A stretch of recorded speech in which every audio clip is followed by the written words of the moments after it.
no child is really social issue and emotional issue also. મને બે કારણ એમાં ચોખ્ખા દેખાય છે. એક કે સ્ત્રીમાં કે પુરુષમાં કે બંનેમાં કોઈક સંતાન ઉત્પન્ન કરવાની શારીરિક ખામી છે એવું મેડિકલી સાબિત થયું અને તેથી એમને સંતાન થઈ શકે એવું નથી, માટે એમને સંતાન નથી. આ સ્વીકાર્ય છે, મંજૂર છે, કેમ કે કોઈક કુદરતી ખામી છે, શોખથી આવું નથી બન્યું. એક અને એક બીજો વર્ગ એવો છે કે જેમાં સ્ત્રીઓ એવું માને છે બાળકને હું જન્મ આપું તો મારી ફિગરનું શું, મારી બ્યુટીનું શું? નહીં નહીં નહીં, હું જન્મ નહીં આપું. અને બીજી વાત કે હું એ ઉછેરવાની જવાબદારી નહીં લઉં. નવા યુગલો એમ માને છે આપણી જિંદગી આપણે જીવવા માટે છે, આપણે એ નવી જવાબદારી નથી ઉપાડવી.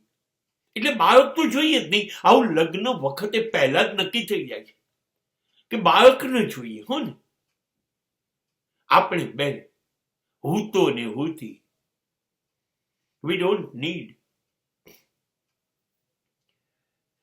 હવે આ એમની સમજણ છે,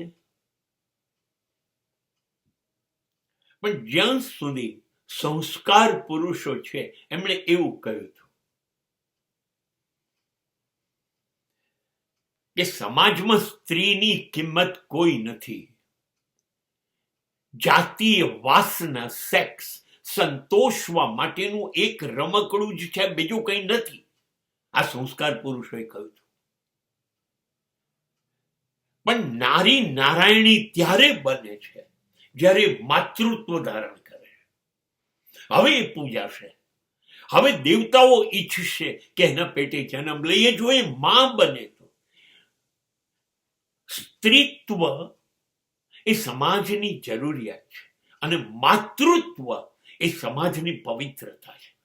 હવે તમારે માં જ નથી બનવું, તમારી મરજી,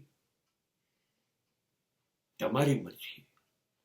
હા, પણ મારી એક સલાહ, જેને કુદરત મદદ નથી કરતી એવા માણસોને પહેલા તો એવું સમજવું આપણા પ્રારબ્ધમાં નથી કે આપણે પ્રેમ કરી શકીએ આપણા બાળકને. એવું નથી. આપણામાં વિશ્વાસ નહીં હોય ઈશ્વરને, એટલે આપણને સંતાન નથી આપ્યું. બસ ત્યાં પૂર્ણ વિરામ.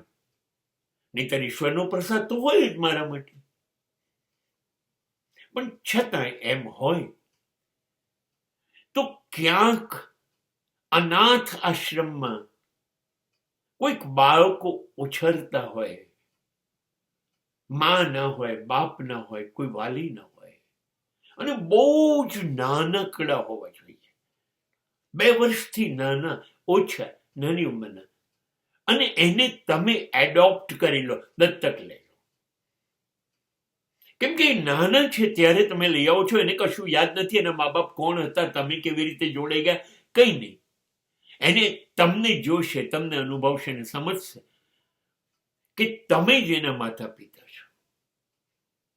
અને તમારે જે સંતાનને પ્રેમ આપવો છે એ આપી શકશો.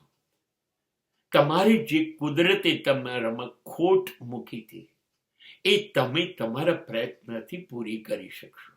અને ચોક્કસ કહું છું, 2 આશીર્વાદ મળશે.